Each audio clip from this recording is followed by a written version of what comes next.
how to practice, right? Because I think Ingrid was asking, you know, to give you ladies suggestion of how to practice, maybe right now, but even later on for the future, of what would be the most efficient way of practicing, right? And so there's few different things that I would like you to be aware of when you're practicing. One, kind of, I mentioned to you, you do have to make sure you remember your routine, especially for those of you that do have the routines. And I think all of you, right, my participants, like if you're brand new beginner, a lot of time you do lead and follow, but at some point you have a routine, right? Either for competition or for your showcase. So you do have to make sure you keep on repeating your routine, right? Now, how do you go about repeating your routine?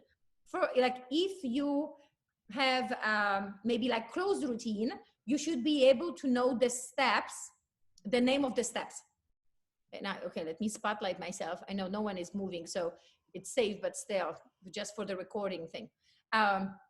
So you should be able to say, okay, I'm doing a box followed by the underarm turn, then crossovers, right? And then you go, okay, 2 crossovers on the right, 1 crossover on the left. So you kind of give you write, or right now you don't even have to write. You can just record, right, what the sequence is.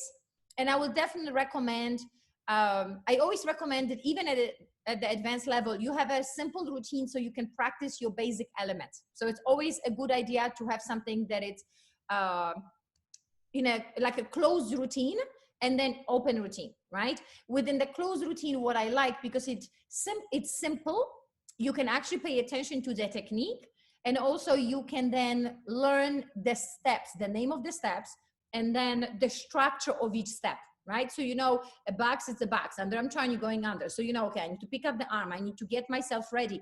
So it, as unnecessary as it seems in the beginning, right? When we say we would like you to remember those things, later on, as you do, and you know what each step stands for, it's going to be easier for you to be in charge of what's happening. Or your teacher said, you know, why don't we start from underarm turn? Or why don't we start from crossover or cross body lead? And then it's easy for you to quickly go to that spot versus going, oh my God, I have to start from the beginning, right? Now, also, as you move to the open routines, you're going to have the elements of these simple routines in there. Every advanced routine, it's very much combination of parts from your closed routine. So you might not necessarily have the whole crossbody lead, but maybe the beginning of the crossbody lead or the end of the crossbody lead. So then your conversation, it's much faster, and you can quickly go, okay, this is what I need to be to start the routine. Or even at the competition, he can say, okay, the second underarm turn, or the inside turn versus underarm turn, right? Your walk around or whatever that might be. Then you immediately go, okay, this is what I need to be. So you kind of develop a common language between you and your partner. So you don't have to worry, or you have to go, oh my God, I gotta go from the beginning because I do not know where the first step starts and finishes, and then the other one starts, right? So it might take a little bit more sorting out things in the beginning, but in the long run, it's definitely gonna be a huge benefit, right? Especially if we're thinking of longevity for your competition. So now, once we have the name of the steps, then I definitely would like you to be aware what's the direction of each step. And that's going to take a little bit of time to be patient by yourself right now during the quarantine, or later on when you go with your teacher. Okay, I'm doing a box. Let's say if we start the box, what I mean the direction, right? I would just use the box example, so it's kind of simple. You go, okay, I'm going forward, then I'm going side, I'm going together, I'm going back. Underarm turn, I'm going forward, and then let's say maybe side step, right? So on the underarm turn, the whole squatty thing, such a bad idea. So, you know, if I'm doing my backs, forward, side together, back, side together, right? Just direction, right? Or if I do it towards you. Now, underarm turn, my directions are forward, and then to the side. Right? So now, knowing that it's a forward and forward versus it's around the corner. Would you see that's no longer a forward step? Sorry, maybe like this. Right? That becomes more like a side. So the reason why I would like you to be precise on the direction, it's to know where are your feet pointing. Right? So if you continue with the feet and leg, if I have it's a forward step, it's this. Right? If I do, so the difference is I'm taking a forward step versus I'm taking a side step, right? And that seems very simple, but that's extremely important. When I'm doing my underarm turn, am I taking side? And you see now I'm somewhat misaligned, or am I doing a forward step? If I know it's a forward step, then let's say another really important thing is to understand forward in which direction, right? So I could have forward towards you, I could have forward towards my window, I could have forward completely away from you. So based on where my forward is, you will have to then swivel. You will have to adjust your feet in the right direction. Remember we talked about that your feet are like your second set of eyes. So if I know that I'm going to be stepping forward away from you, I have to swivel or pivot, whatever you want to call this, on my foot to make a forward step. Now, if I say I'm taking a back step away from you, I don't have to do anything, right? But now look at this. If I'm stepping, if I'm facing sideways, I'm sideways, and that's the direction is I should be stepping back away from you. I have to swivel and then go back, right? So as simple as all of this seems to be, knowing, okay, my step is designed to go forward, and then knowing where that forward is, it's extremely important. Remember how when we were doing the turns and we were doing quarter of a turn, then half a turn, then the full turn, right? It was the amount of the rotation that you will have to do prior to you going anywhere, right? That's unfortunately going to take, I hate to say this, a little bit of time, especially if you're going through your routine to figure out specifically where that forward direction is. Now, of course, the tricky part is your guy, your partner comes into the equation, right? Now you're kind of lucky and unlucky that we don't have to deal with them during the quarantine, right? But you will end up dancing with them. So a big part when you're practicing on your own, either right now or later on when you guys are already together, make sure you know where he is in relationship to you all the time, right? Because lots of time we say forward towards your partner, not forward towards you or away from you. It's in a relationship to your partner, or it's in a relationship to the wall, right? So it's a forward step towards the wall to the side, to the right side, or forward step to the wall onto the left side, right? Or forward towards your guy. So if I know my guy is on my left, let's say, right? So if I know I'm standing here and I have to step forward with my right foot, let's say, step forward with my right foot towards my man. And I know my guy is not in front of me. He's not onto my right. I know that he's there and I have to step towards him. I have to swivel and step towards him. Now we're doing, whatever steps you're doing with your routine. And then all of a sudden you go, okay, now I have to go sideways away from my guy, right? So now the question is, where is my guy? Is he here? If he is on my side, this is easy. But if he's behind me and I need to make a side step away from him, again, I have to swivel to put myself in a side position to move away from him in a side kind of a manner. That's the part that it's going to take a little bit time to be very deliberate of where am I going? Am I going, first of all, forward, back, left, right? Is it a forward step or is it a side step? And is it towards him or away from him? Or maybe not in relationship to him, but in relationship to the room. You know how a lot of time we'd say, step forward diagonally in the room.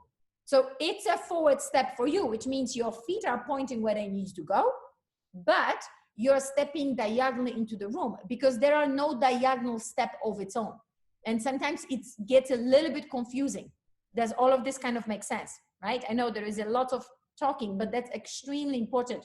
It's kind of like knowing how to kind of like driving a car. You have to change your steering wheel for the movement to go forward.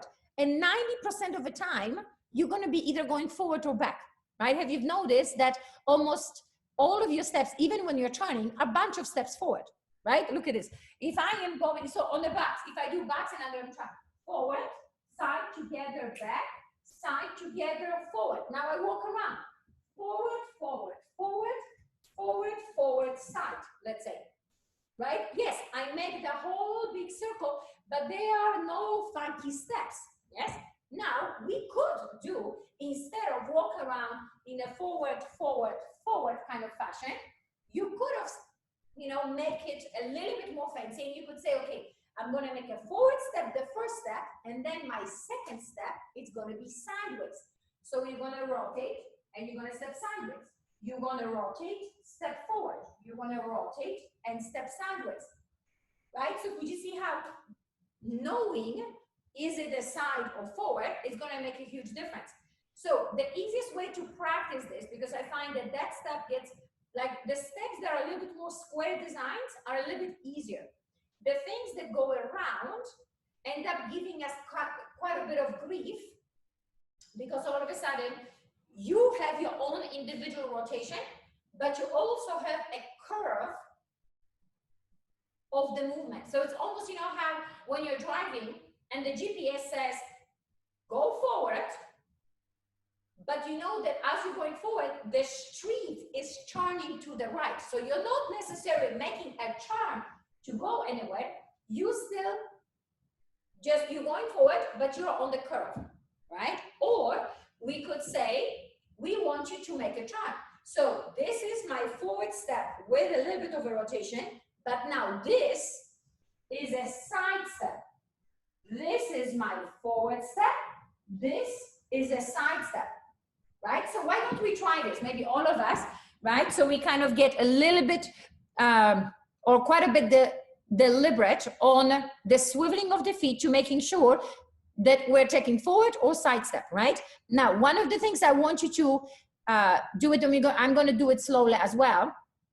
Rotate and don't go anywhere, right? Meaning, I will show you what I mean. So we're going to do a first step forward, and now just swivel and keep your legs together. And then make a side step. Then swivel, and then make a side step. Swivel, keep your legs together, and then make a side step. Swivel, and make a forward step. Swivel, make a side step. Swivel, make a forward step. Swivel, make a side step. And now look at this. Swivel, and make a side step. Swivel, make a side step. Right? So could you see now? Because lots of time we just go, we get, again, so used to. One is forward, one is sideways. You can change it anytime you like to, right? So we're going to do this one time. And actually what I would like you to, like, imagine that you have a stick, like a broomstick, that you're holding on. And that's really your guide. Fabulous, very glamorous broomstick. So we're going to go forward. And now we're going to swivel so your chest is facing your broomstick. And then you're going to go side in relationship to the broomstick. Now you're going to swivel so your broomstick is to the side, and we're going to step forward. Now you're going to swivel so your broomstick is, your chest is facing the broomstick, and we're going to go side. Now swivel so your chest is pointing forward. Step, swivel towards the broomstick, side. Swivel forward, swivel side. Swivel forward, swivel side. Swivel forward, swivel side. Right? Now, just for the sake of trying the difference, hold the broomstick, and we're just going to walk forward. Right? So imagine like the broomstick is in the middle of a big circle, and you are walking on the big circle path, holding the center. So we go forward, forward, forward, forward, forward, forward, forward, forward, forward, right? And at the moment, right, I'm not really paying attention, is it the bending of the leg or straightening, right? We're not really working on how, just where, right? So if you want to do a bent leg, that's fine. If you want to go on a straight leg, that's fine. Right now, we're not paying attention on the usage of the legs or a particular style, just the direction. Yeah, so do it one more time. holding the stick, and now we walk around, and we go forward, forward, forward, forward, forward, forward, forward, forward, forward, and forward, forward, forward. Now, question for you, or a statement, I should say. Can you feel that even when we go forward, we still have to adjust the feet a little bit? Does that make sense? Right? Because if you don't, you're just going to go on a straight line, right? So there is still adjustment based on, if I draw a curve, I'm going forward, but on the curve. So your feet, especially your right foot, will have to swivel a little bit more. Now, when you're doing side step, could you see like you will have to swivel significantly more? So it's not that just because I said forward that there is no swiveling. If it's a forward on a curve, there is a swivel, a gentle one. If it's a forward on a straight line, then you have to swivel, right? And we talk about it. When you're just going straight, there is no reason for swiveling your feet. Yeah, so do it one more time and just be present that your right foot is going to swivel a little bit, right? So we go forward, and then look, your right foot slightly swivel. And forward, forward, forward. And forward, forward, forward. And forward, forward, forward. And now go side, side. And then forward. And then side. And then forward. And then side. And then forward. And then side. And then forward. And then side. Right? So for that particular movement, right, could you see how if you imagine that there is a blueprint of a circle on the ground, when you're stepping sideways, you're still stepping on that blueprint, right? So because that's another thing. We get used to that, okay, I have the curve and I'm walking on the curve and I make it work. And then when we go sideways, we go too much to the partner. Right? So let me show you. I should have thought about it, but it's kind of hard to draw a circle. So look at this. If I put my band like this, right? This is going to be part of my circle. Can you see it now? Hold on, let me see. Okay, you can see it now. Okay. Right? So I just want you to be aware of what I mean.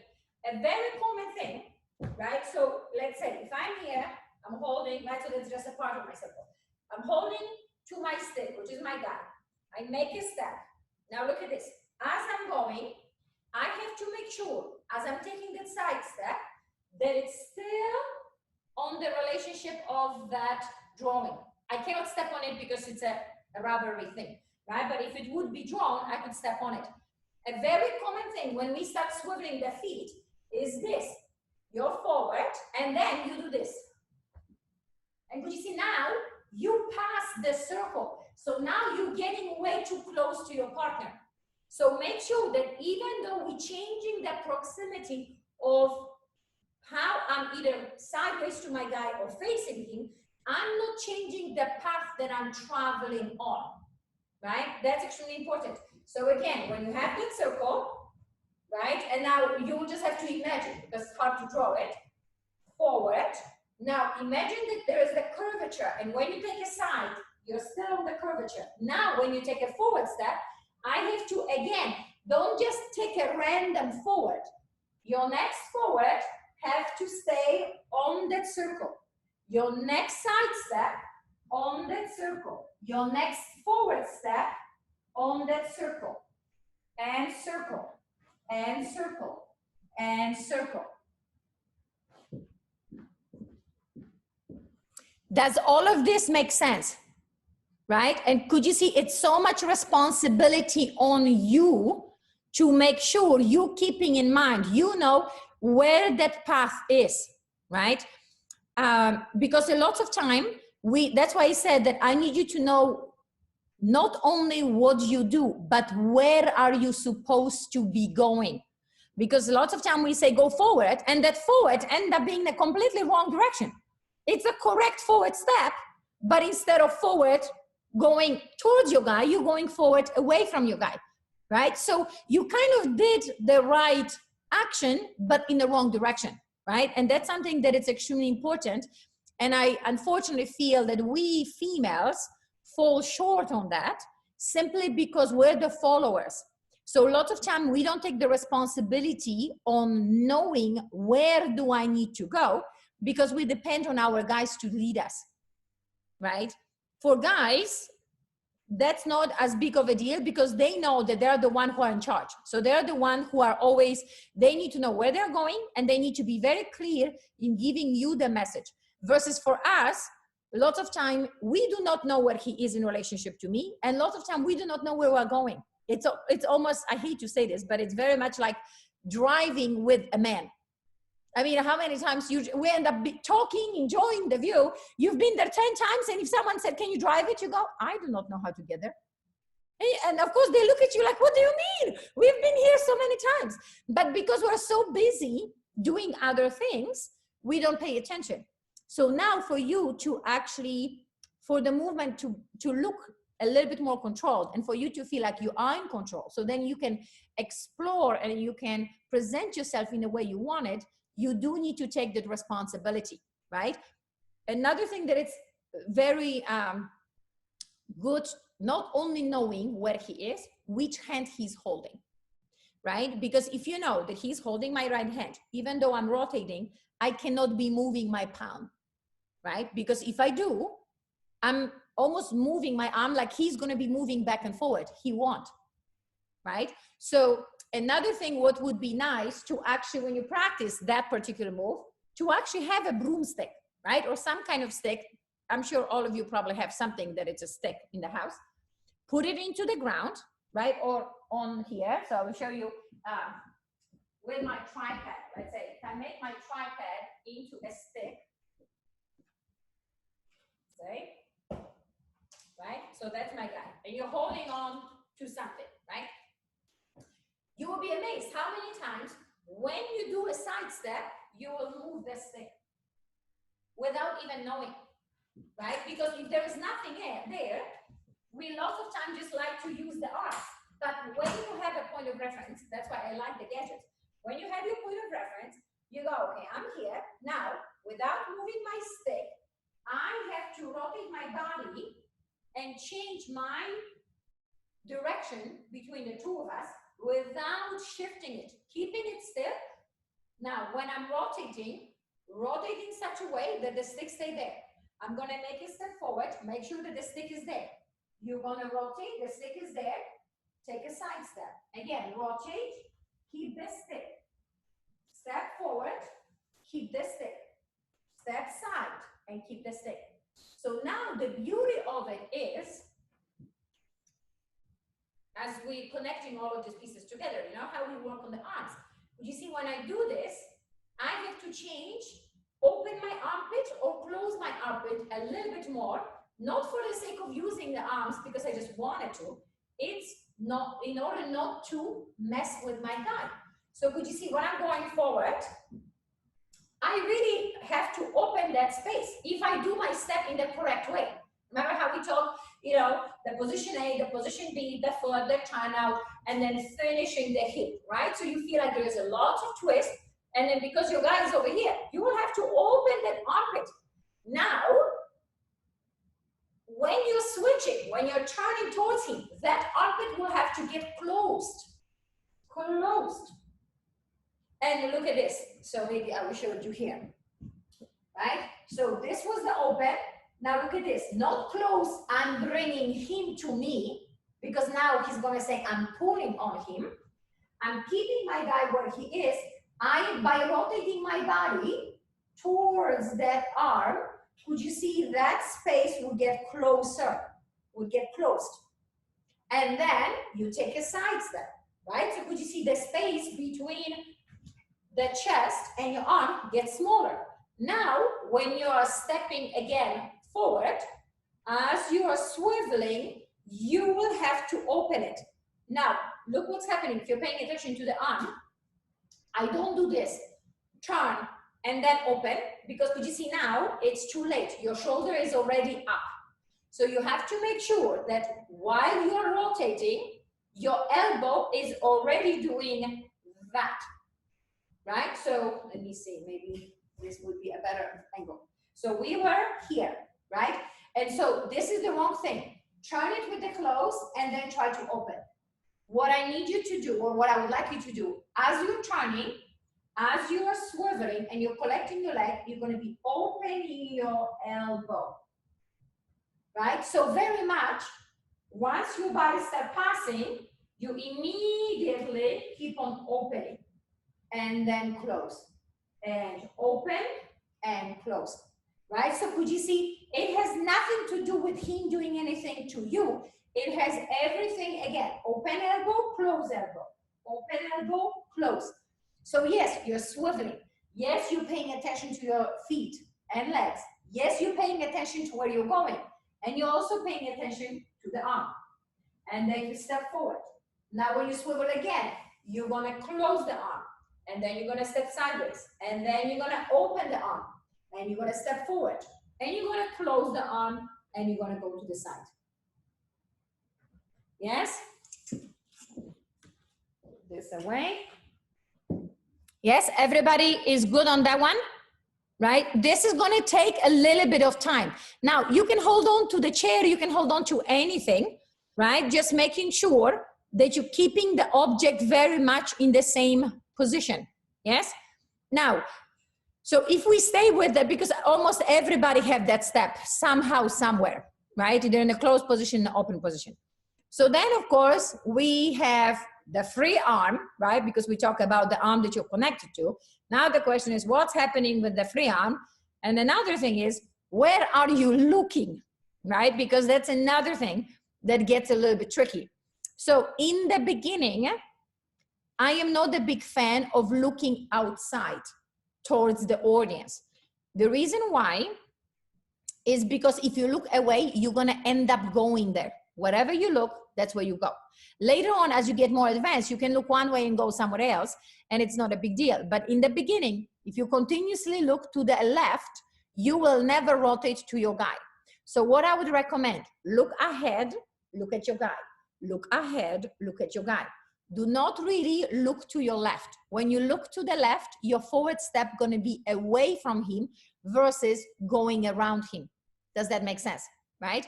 And don't be afraid that it's the simpler way of doing, because at the end of the day, you don't get credit for more complicated stuff. You only get credit, do you look good doing whatever it is that you're doing, right? So now, if we do this one more time with your stick, or with whatever you're holding, what I mean, lots of time we wanted to do this, out and out and out. But if you go out, out, out, you will get yourself overstretched and you end up drifting away from him. It's a guarantee. Versus, I would like you to look, I don't even like to say look away, because away means if he is there, you're going to be looking exactly opposite. Just look where you're going. Look forward. And now, on the next step, if you are rotating, look at your back. Look at your back. Now, look away. Or look, again, wrong thing. Not away, but forward. Forward. Look at your back. Side. Look away. Forward towards him. Stepping side. Looking where you're going. Stepping forward. Looking at my guy. Stepping side. Looking where I'm going. Stepping forward. Right? So could you see your head will move? Now, if you're just walking forward, you don't have, I would like you to be aware of him from your peripheral vision on your right, but just keep on looking straight ahead. So if you go forward, forward, forward, forward, forward, forward. Now, you can, for a split of a second, when you are collecting your right foot, look slightly to the left. And that shouldn't really bother you, right? That really shouldn't get you too much in trouble. But once you make a step, try not to look to the left, because would you see that's a weird position. So as you collect, you can look, but then as you make a step, I need you to look where you're going. Now, when you collect, even if you don't swivel, you can look at your partner, and then when you make a step, look straight ahead. So look at the people on the collection, straight ahead. Look at the partner on the collection, straight ahead. And 3 and 4, right? So when I'm collecting, because everything comes in, when I'm collecting my left, you can, for a split of a second, have a look at your partner, not necessary. When you're collecting your right, you can, for a split of a second, look at your left. Again, if you would like to, but it's completely unnecessary, right? Does that make sense? So we're not getting stuck moving away, because that's a very common sensation or very common mistake, I would say. Now, within your arm, so we have this arm, but also that free arm, right? You have few choices. One of the simplest choices is just to keep your your hand out, right? If you're working on all the other subjects, on all the other aspects of your dancing, what I would recommend, just keep your arm nice here. Out, out, out, out, out, out, right? And the only thing that I would do, I would flip it here, and then I would flip it here, right? So just so you're not like stuck completely, you just have a little bit of a wrist movement here, and quick, quick, slow, right? You, of course, if you make it even simpler, you can just hold it straight, right? And that's perfectly fine. Much better than having, I mean, you could probably do it on the hip, right? Hip, hip, hip, right? If this causes the shoulder to go up, you could actually put your hand on the hip. And I would recommend to have it a little bit more, not so much outside, but a little bit more towards the front, just a little bit, yes? The only option you are not allowed to do is the down, right? Because then it just looks like it's uncomfortable and it's a little bit awkward, right? So that's one version. We don't have that option. Now, for those of you that would like to do more artsy-fartsy, as I call this, you can open it, then you can bring your arm in when you're collecting, and then you can open it again. So it's in, out, through, in, step, step, and through. So you're going to be bringing it in, keeping it in, and slightly opening if you're rotating on the side, and then opening as you step forward. So closing on the rotation, right? And could you see, if I'm swiveling, it's almost going to be impossible to keep the arm open, because then you feel like you cannot swivel. So now, understanding how does your turns work, you will almost have to bring the arm in for the turn to happen nice and smooth, right? So could you see, if I'm doing a swiveling, bring the arm in, then step to the side, and then give me a big shape on the forward step. Bring it in, slightly opening, and then big opening on the forward.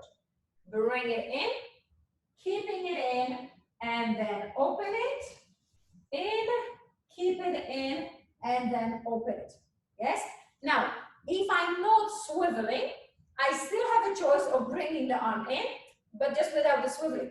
I can go here, bring it, boom, boom, through, and out, in, out, in, out, in, and out, in, out, right? So your arm, the same kind of like what we've done before, could have a nice, almost like a having wings feeling, right?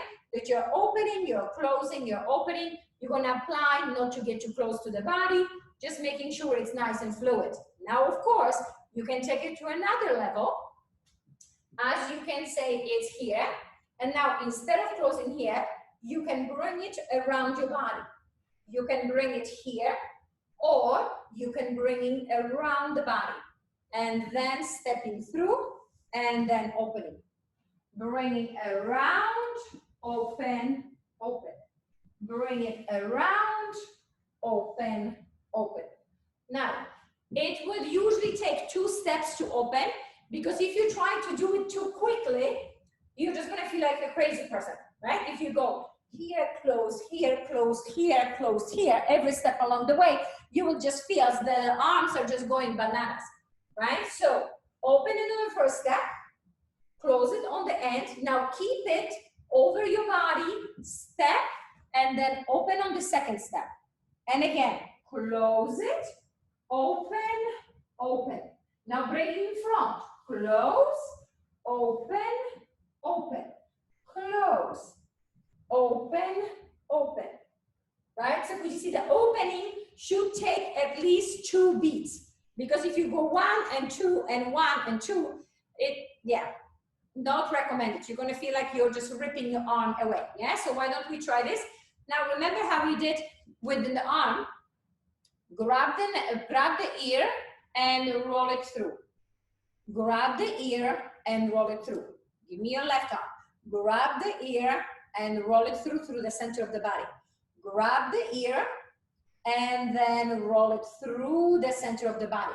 Now, if you grab a face, the same thing, through the center of the body and out. Grab it and through.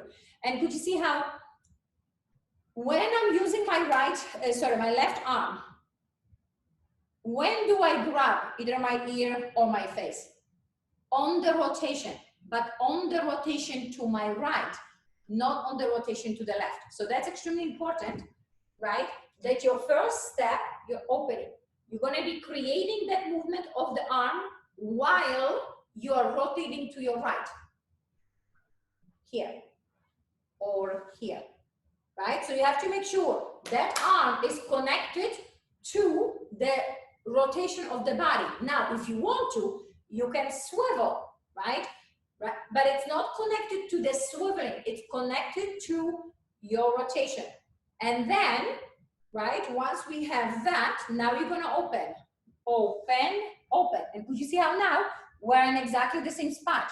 While the body is rotating, you're going to bring the hand in, and open, open. Bring the hand in, open, open, in, open, open, in, right? So could you see, you can put your hand also on your waist. You don't have to do the chest, you don't have to do the face. Not here, not here. You could do just the chest if you like, the top of your chest. Or you could just do the hip, right? Because sometimes we feel like it's too crowded. Or we get just a little bit bored, like we don't want to do the same repetition, the same movement all together.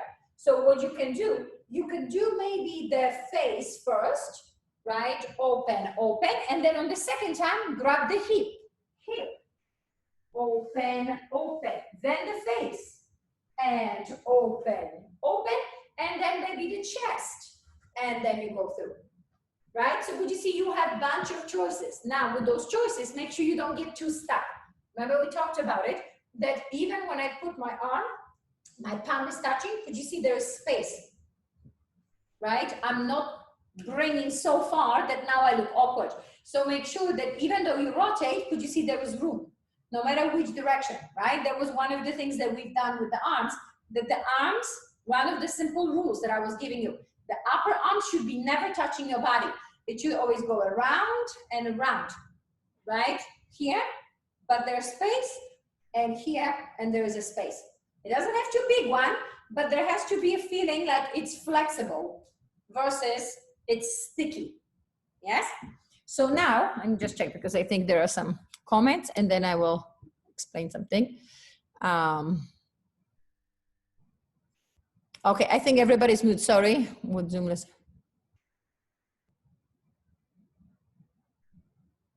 Oh, that's what Zoom lessons are. Sorry, I kind of missed the comment. That's what Zoom lessons are good for, Lori? Yeah, I was talking about, when you were talking about the direction. So yes. When I have my private Zoom lessons, then you can see exactly where I'm going or where I'm not going. So yes, you have to do it by yourself. So correct. I mean, that's what's so beautiful to some degree. I mean, it's a pain in the butt that we have to do that non-personal communication. But remember, we talked about it. Having that forces all of us to be so much more deliberate, because I cannot fix the problem for you. You have to be very specific, knowing where it is that you go, right? So it is a little bit more complicated and not as pleasant maybe, because we can't right away fix it for you. But in the long run, I feel that's a huge benefit, because you're actually learning how to be much more independent and in control of what's happening. So I actually think it's a great benefit to this whole situation that we are experiencing. Yes. Now, back to, you know, the sequence of the practicing. Could you see how now, even though when we're walking outside, could you see how there is so many aspects of that thing? We started with the direction, then we went to swiveling. Now we're talking about the arms, right? We talk about the arm with your partner. We talk about the free arm. Then of course we can address every step along the way as you are stepping. We can apply all those things that we've done in the previous lessons. How you, when, you know, you're going to collect the foot, the feet are turned out, you're going to send your knee forward, then you're going to push from the standing leg. So could you see how there are so many different aspects, right, of the same just walk around? So then that's the next step of practicing. You, once you know the direction, right? So you know the steps, you know the direction, you know where your partner is.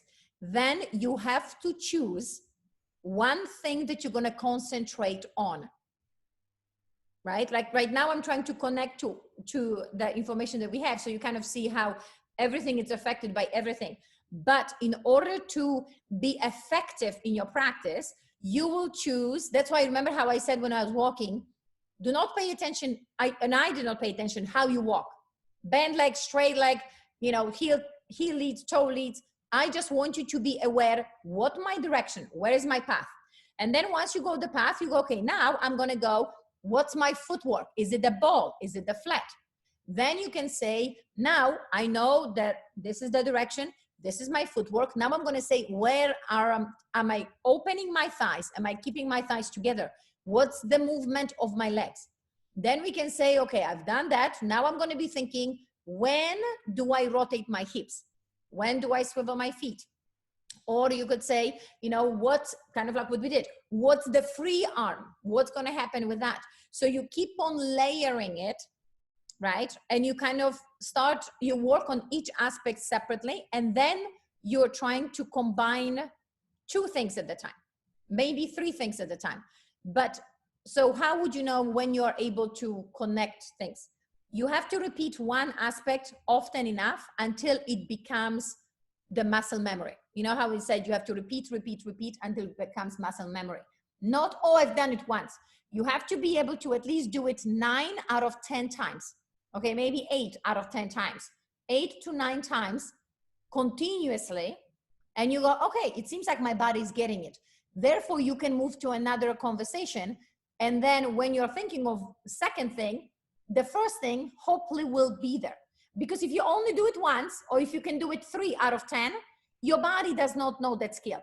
Your brain does, you're aware of it, but you need to have that muscle memory. So when your brain is occupied with something else, you can, kind of like driving, you know, I mean, how many times in the beginning, you really have to pay attention to the driving. Now you can talk, you can think of anything. I mean, how many times you go from work to school, home, and you don't even remember the road, right? Like, oh my God, I don't know how I've gotten here. I just know I'm here. I returned 5 phone calls. I thought about my shopping list. I've done so many things, right? Because that's your muscle memory of driving a car.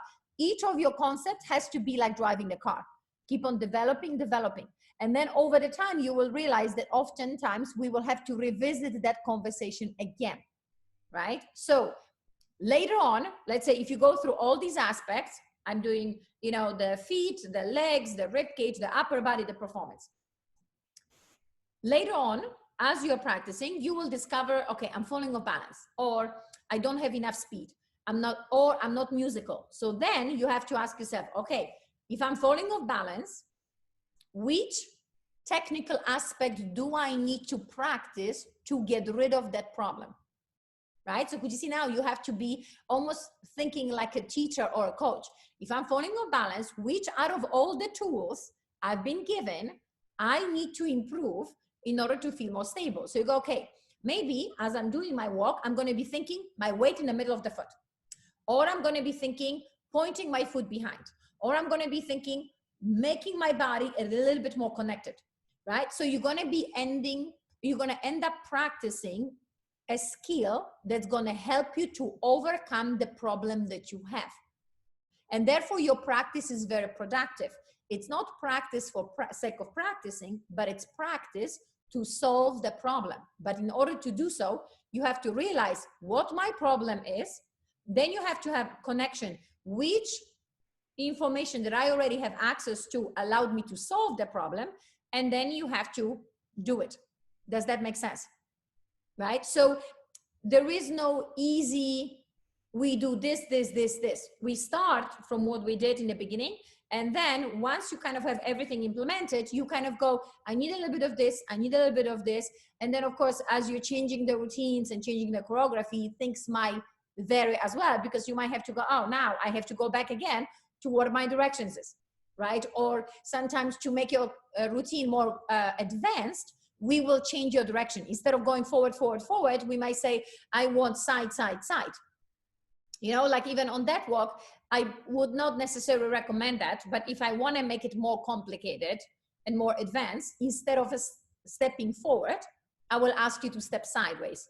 So I will ask you to step side, followed by another side, followed by another side, keeping the same rotationary pathway. Does that make sense? So could you see the simpler way will be forward, forward, forward. More complicated way will be forward, followed by side, then forward, followed by side. The most complicated will be side, followed by side, followed by side, followed by side. So you don't have any forward steps, but you have to make sure your spine keep on moving continuously on a forward trajectory. Does that make sense? Yeah. So why don't you try the side, side? Although I very rarely that I would recommend this to actually perform like this, right? But just for you to kind of feel how it does get more complicated if you change the direction that much and that quickly. Yeah, so do it with me. Yeah, so instead of, so again, imagine you're holding on to your stick or to your partner, and instead of taking a side step, now you're gonna swivel, and then you're gonna take a side. Instead of taking a forward step, you're gonna take a side step. So could you see how now you will, from the beginning, have to swivel the foot. Now, if you hold on the stick, could you see how you will have to open the arm greatly? Now, that's me. Now, I want you to swivel and take another side step. So instead of quarter of rotation, you have to rotate a lot to take another side step. Now, swivel again, so it's a side step. Swivel, and it's a side step. Swivel, and it's a side step. Swivel, side step, swivel, side step, swivel, side step, swivel, side step. Now go forward and look how much simpler it's going to be. Swivel, forward, swivel, side, swivel, forward, swivel, side. And now just go back to forward, forward, forward, forward. And now only swivel side steps.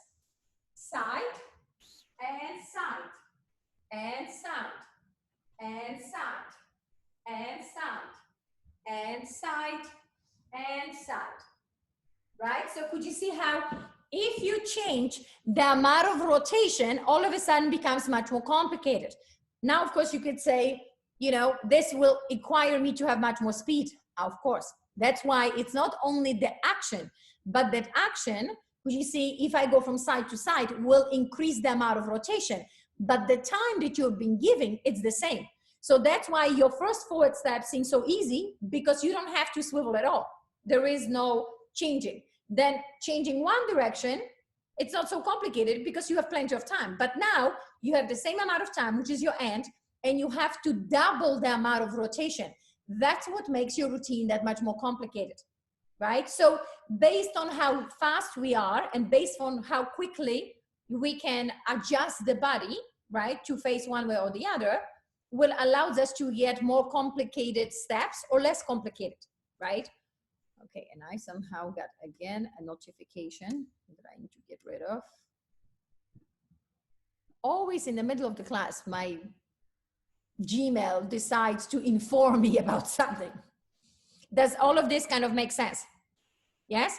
Any question based on the feet or the arms or any of those things that we've actually done? Anyone? Let me see.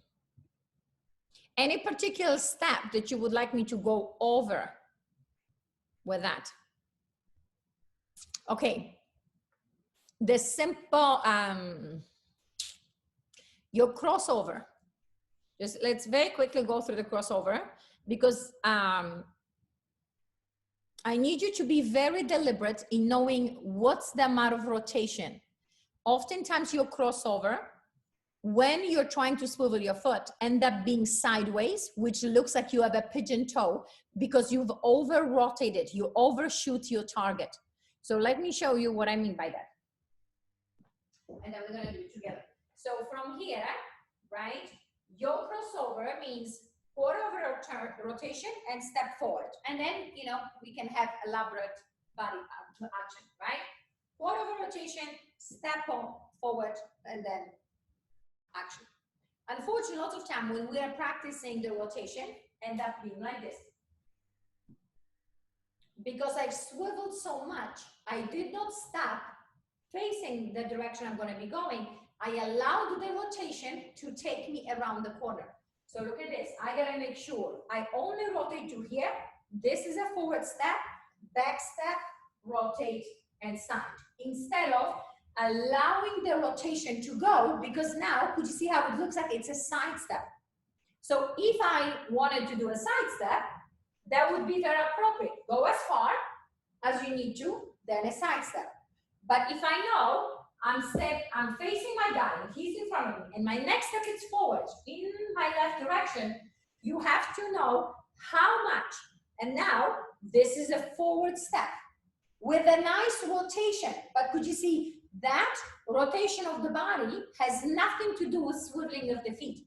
Could you see how this is your swivel, step, and then finish the rotation?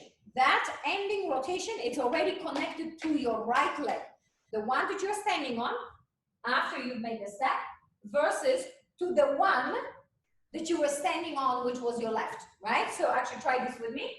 Put your weight on your left, rotate, step forward, and finish the nice shape. And then come back and go back. Now swivel and here. Now go on the opposite side.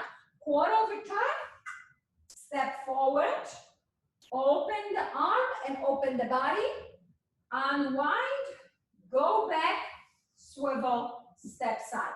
And then again, rotate, step forward, finish, unwind, back, side, through.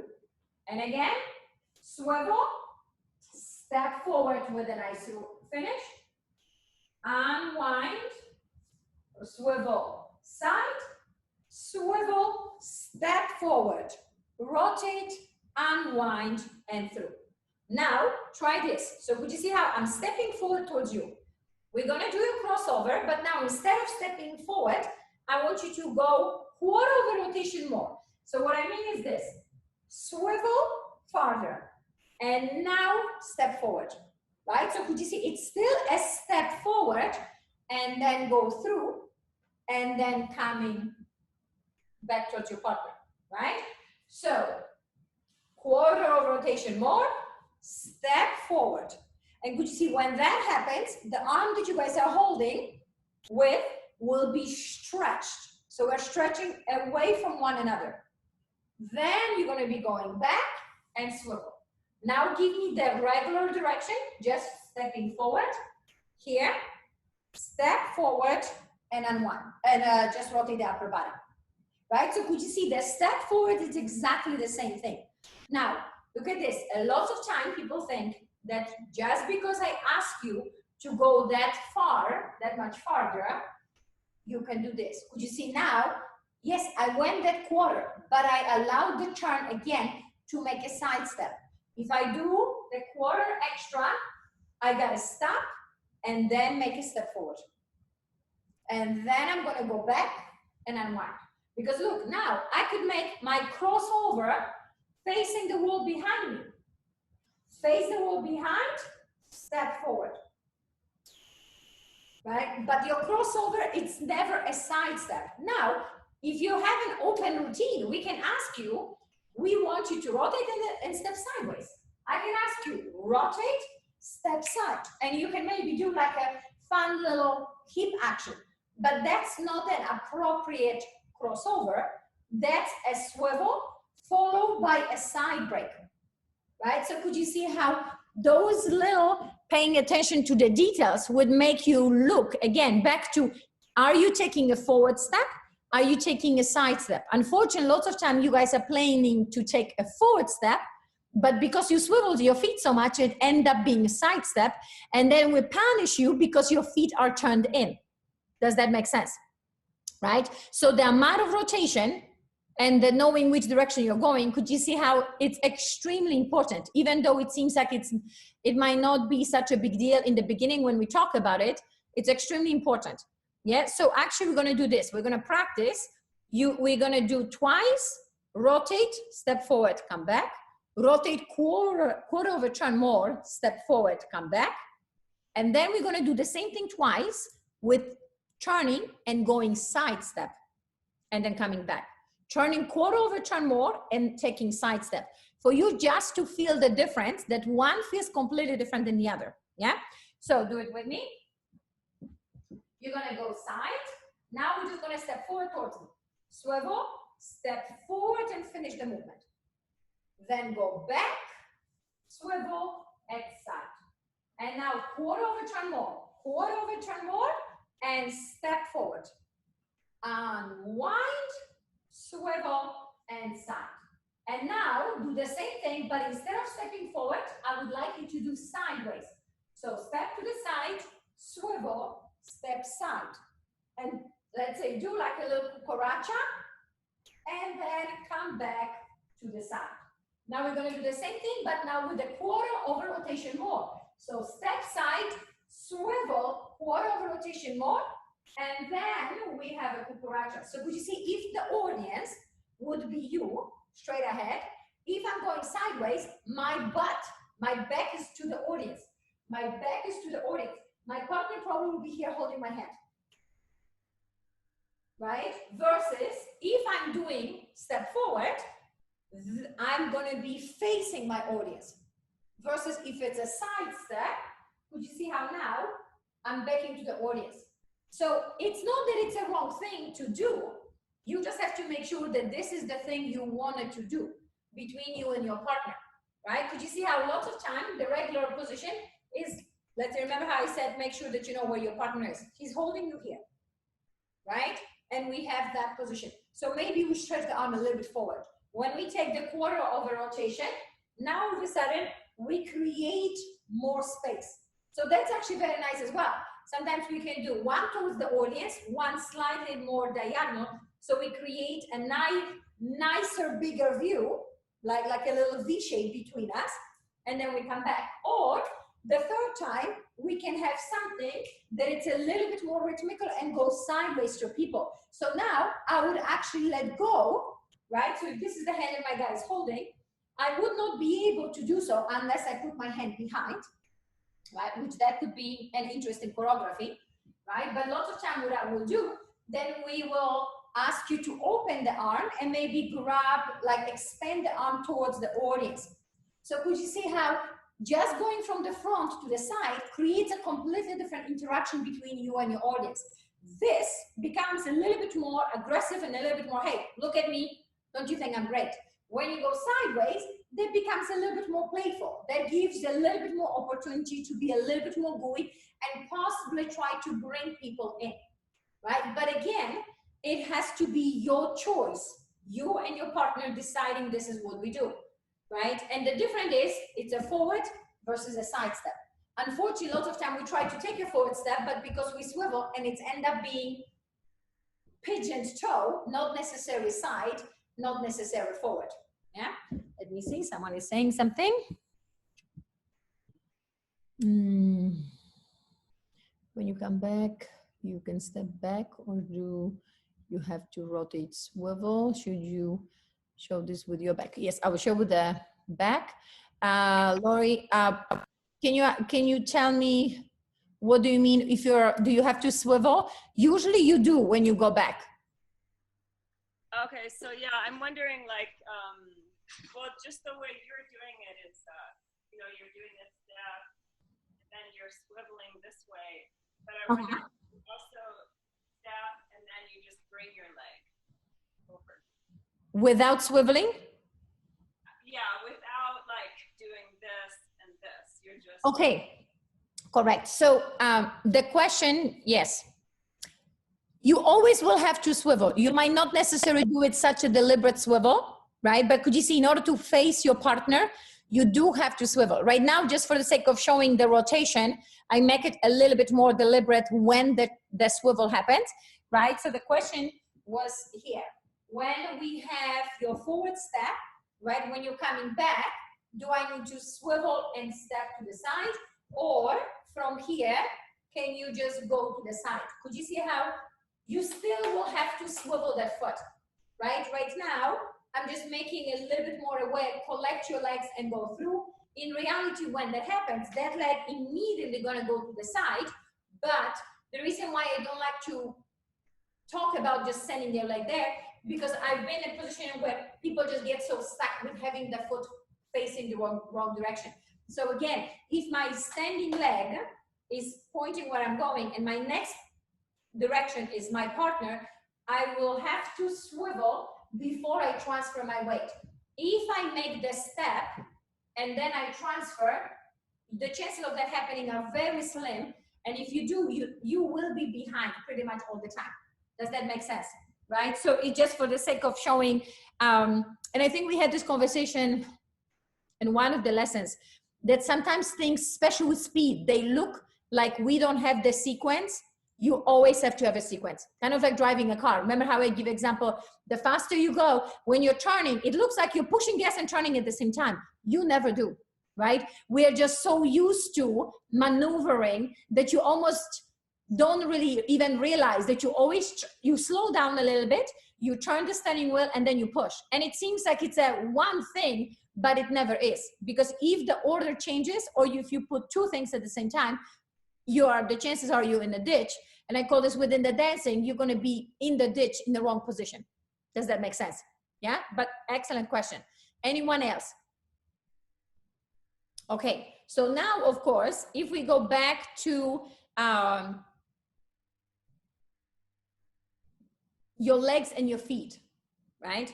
In order to be more stable, I want you to think of your knees, right? So you're going to be thinking of your legs. If I want to have more stability, I'm thinking standing my leg, and then standing my leg. So we're talking about back to the conversation of having your thighs almost like driving your legs, right? That you're here and you're sending your thigh and you're going through.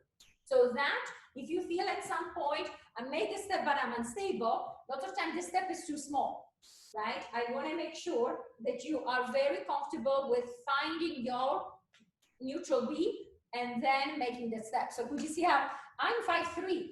I need to have width of my feet. If my feet are close, I feel like I'm dancing on a step, right? Now, of course, there is such a thing, are the checks. Can we do the check? Yes, you can do the check, right? Meaning here. But could you see within the check, your weight is not really going on the front foot, right? So when I say that if the step is too small, if you're transferring your weight totally and you're making these microscopic steps, you will feel your upper body has nowhere to go, right? The upper body takes more space. In the check, and yes, you can apply them pretty much anywhere, right? And that's another conversation. But right now, assuming you can do them, would you see how I'm keeping my weight in between? So therefore, the legs are closed, you're in check position, but you have not gotten forward. So therefore, checks are very small, because checks, it's almost like they're designed to quickly help you to rebound to the back leg, right? They're not really designed to go forward. When you go forward, we really don't have a check position.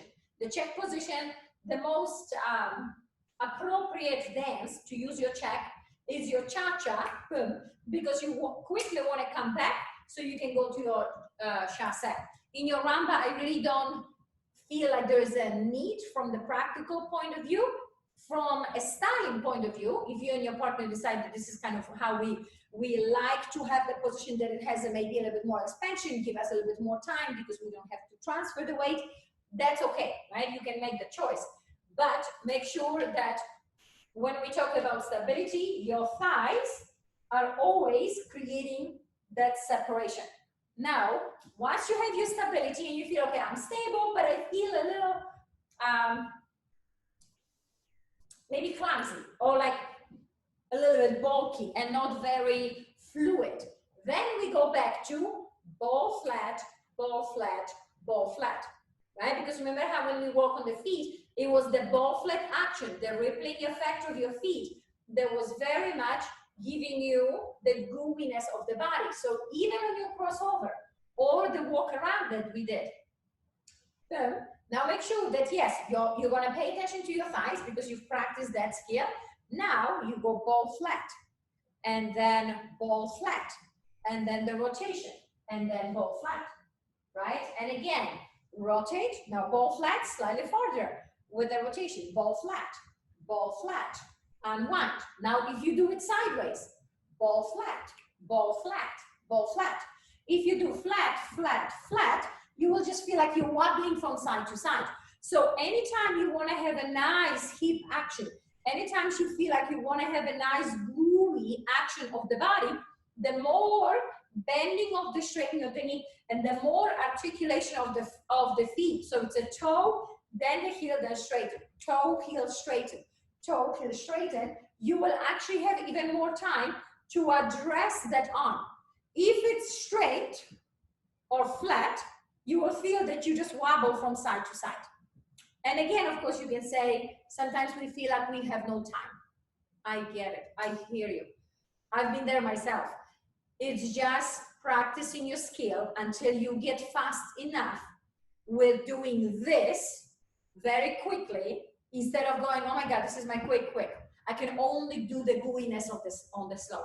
I need you to get so used to doing this. That's why I remember how I was saying, do the merengue action, right? Because once you get used to moving your feet in that way, your life is significantly easier, right? That's the skill I definitely need you to keep on developing.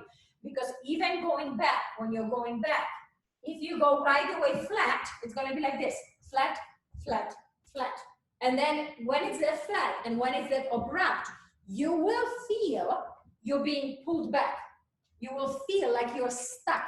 Versus when you're doing ball flat, and then you bend your knee, it will allow your whole body, first of all, the legs are going to be in the right position, but you're going to allow your body to be a little bit more forward, poised forward, and giving yourself a little bit more time for the body action.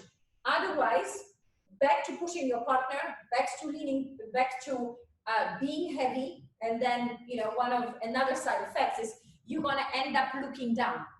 Right? Because when that goes here, that goes here.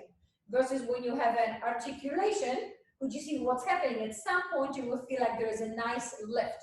So now if we go back to the walking, right? Instead of just a crossover, if you can do the same thing, ball flat, and ball flat. Even if you swivel the feet, ball flat, ball flat, ball flat, and ball flat. Ball flat and ball flat versus flat, flat, flat, right? So could you see? And unfortunately, when you think of swiveling, you will feel that it's easier to swivel when you don't articulate your feet. When you articulate your feet, you will feel that it's going to take a little bit more effort to swivel the foot. And that's, again, back to you have to develop each skill so strongly that even though you're working on a rotation, you still have the ball flat. And even when you work on the ball flat, you still know that you can swivel your feet. So that's when it gets a little bit tricky. Okay, we have another comment. What about Latin? Okay, very good question. In Latin, it's the same thing. You don't have as much bending of the knee. Okay. You don't show me the bending of the knee as a product. In a rhythm, we make it stronger and we show that all the bending, so even on the cucaracha, right, or side breaks, this will be the action. And you're showing me that the movement is much more deliberate, and I call this for self, right? In Latin, you will still soften the knee, the free knee a little bit in order to create that action. Then you will straighten and you will soft. Straight, soft, straight, soft. In rhythm, that movement will be so much deeper. So actually, yeah, that was not conversation with you. I was going to say, I had this conversation with you, but I had this conversation with someone else. Someone else actually, someone interviewed me. You know how now I do the interviews and someone asked me, can we talk to you? And I'm like, no, I am doing the interviews right now. But of course I said, yes, we had a conversation, and we had a conversation about Latin and rhythm. They asked me, it was a professional couple that has a studio here in Los Angeles. And what they do, I think every Saturday or every so often, or whoever they can get, they ask one of the coaches to talk to them and to their clients, right? Kind of like a happy hour, so everybody's engaged. So they know that, you know, my thing, I was competing in Latin. Like some people do not know that, because I do so much rhythm right now. And I do have all these rhythm DVDs that when I was performing in Ohio, some people who've never seen me compete, they thought I'm going to be doing rhythm. I'm like, no, I was the Latin diva. I was not the rhythm person. And so they asked me, now knowing both and teaching both, right, and being expert in both, which one do I like? And I love rhythm. I actually find rhythm to be much more artistic, probably, and much closer to the feeling of an artist as a dancer. Latin, it's very much the competitive side, because in Latin, being on the straight leg, and for those of you that dance both, being on the straight leg and having, it's a very direct, it's very impactful movement. It's very strong. It's almost like it's a warrior feeling, right? And being the competitor myself, and being competitive my whole life, even as a kid, I used to compete with my brother, who's going to put the toys away faster. Terrible. I was a terrible sister. Right? And I would always be so prepared, having all my toys in my hands. I'm like, okay, who's going to run there first? And he's my younger brother, right? So how we are so close together right now, I have no idea. But so I loved it. And I love Latin. I feel it's so sophisticated and it's so elegant. It's almost like, if you think of Latin, Latin is like the ballet. When you go to the ballet, everybody's slick, picked up, you know, nice, elegant. There's a form, there's a class. It's very dramatic. And then if you go to a salsa club, that's your rhythm. And then if I ask you, which one do you enjoy better? To look at it might be ballet. To do it, it's probably going to be your salsa scene, right? Because you go, oh my God, I can do this and this. So I feel that even at the very high level, rhythm, as competitive as it is, because of the bending and straightening of the knee so much deeper and for so much longer, it allows the body to have so much more rhythm, so much more vibrance within the movement, right? Versus Latin, it's very educated, it's very classy. I mean, Latin, we push the boundaries of an athlete to another level, and it is fun. Trust me, I loved it, and I still do. But both of them give slightly different feel to it. So within, when I, let's say, do cucaracha in Latin versus in rhythm, in Latin, I will have a hip movement, I will have a leg action, but it's not going to be as big and full as in rhythm, right? Because in Latin, we right away go to the straight leg. So the movement is going to be much more dynamic. It's going to be much more aggressive, therefore probably much more impressive. Versus in rhythm, you're going to see much more vibrance, much more flexibility. So the soul of a dancer, the artist, is being much more fulfilled within the rhythm. Dances in Latin, it's definitely the competitive spirit. We just want to kick someone else's butt, you know? I mean, we want to do it in both, but in Latin, it's definitely, you know, a warrior feeling. Does that kind of make sense? Yeah? Because even when we're straightening and bending the leg, even if we do the walks, right? Could you see? So if I do it within the straightening of the leg versus bending, right? If I go straight leg and straight leg and straight leg and straight leg, everything has that feeling of hook. Versus if I go bent and bent and bent and bent, it becomes more gooey, becomes more flexible. So I hate to say it in that way, but you almost can compare to Latin is masculine, rhythm is feminine, right? Could you see how anything that it's more bendy, it's a little bit more feminine, right? Or yeah, a little bit I don't want to say softer, but a little bit more feminine, a little bit more playful, versus anything that it's direct and strong, right? It becomes a little bit more masculine. So not necessarily saying one is this or this, but could you see it almost have that separation, right? That one kind of feels like this is what we do, and the other one's like, oh, but you know, we want to feel a little bit more fun with it. So I feel for us females, lots of time I think rhythm feels a little bit closer to the heart, right? Because it gives us a little bit more of a vibrance. Now the tricky part about it, because like anything in life, including dancing, there's a good and a bad. When you're on a straight leg, the chances of you looking really nice are pretty high. When you start bending your legs and you end up on both knees bent, we look a little bit squatty and not that pleasant. So we might feel good and vibrant inside, but no one is really that impressed, right? So that's kind of when you always have to make sure you go through the bending leg, but you always end up on the straight leg, because that's when we look the best, right?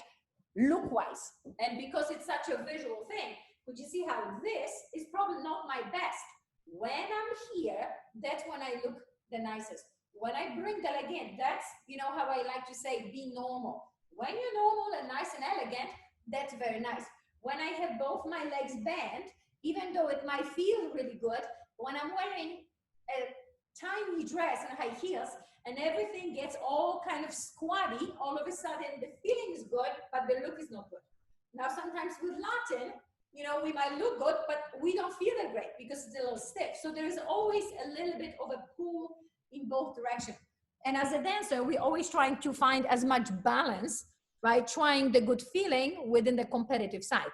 And so when I train my couples, even in the rhythm, I said, okay, you have to make choices of how you want to come across. And maybe that could be our conversation on Wednesday, that overall, each style has a particular feel, but then within each style, if I want to be, let's say, if I'm doing rhythm and I'm flexible and I'm grooving and I'm having really nice, authentic feel to it, right? But at some point, I'm not going to look that competitive. So then I have to go, okay, I need to straighten my legs, because I know if I straighten the leg here, if I straighten the body here, I implement that competitive look. The same within the Latin. If I'm only competitive and straight and direct, then I look a little bit robotic. Then I look a little bit stiff. Then I look aggressive. So then I go, okay, even though I'm dancing Latin, why don't I soften up? Why don't I put a little bit of the rhythm action in Latin? Because now it gives me a nice variety. So it's again about a balance, not just one or the other, right? And therefore you can look competitive regardless what it is that you do, or you can look very nice and elaborate within each movement, even if you're dancing Latin. Yeah? Okay, any last questions? Because I think we are, yeah, we have 2 minutes. Anyone that would like to say anything to me? Agree or not agree? Was that a good kind of explanation to you, the Latin and the rhythm? Because I feel that's a very confusing conversation a lot of time, right? And there are some elements that apply to both. There are some elements that apply only to one style. And if someone dances one or the other, I feel like we can separate it. But for some of you that do both, or would like to do both, or curious about both, sometimes it gets a little bit confusing, and there is more similarities than there are differences. Kind of remember how I explained, like driving a car, the technique, how you drive is the same, but you know, the ride of its own, it would be slightly different. Yeah? Tasha? Yes?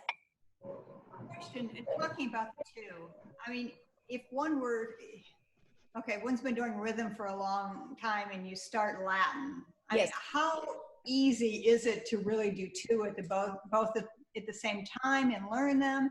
Is it better to give up one? Any suggestions on give up one completely and just focus on the other one, go back, do both same time? Right. Okay. Very, you know that there's no easy answer to that one, right?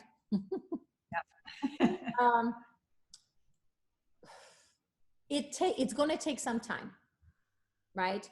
It's going to take some time because, and it's going from Latin to rhythm or rhythm to Latin, because some of the things we told you not to do, and now we're going to ask you to do it, right? And then, so at some point you're going to feel like, oh my God, this is contradictory to what I know. Now, in the long run, I find it kind of like this whole Zoom situation.